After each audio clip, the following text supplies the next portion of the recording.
इस प्रोग्राम में आज हम काश से कुश तक के अनुवाद पर बात करेंगे। क्या आपने कभी बाहर खुले आसमान तले नींद के मज़े उड़ाए?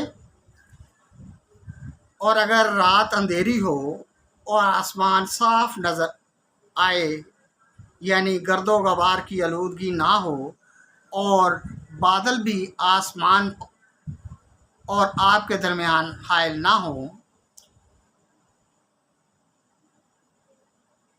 तो आपको क्या नज़र आएगा? ताहद्दे नज़र तारों भरा आसमान, जगमग जगमग करते तारे, एक दिलकश मंजर पेश करते हैं। ये लफ्ज़ दिलकश दो अल्फाज कश और दिल के मिलने से बना है।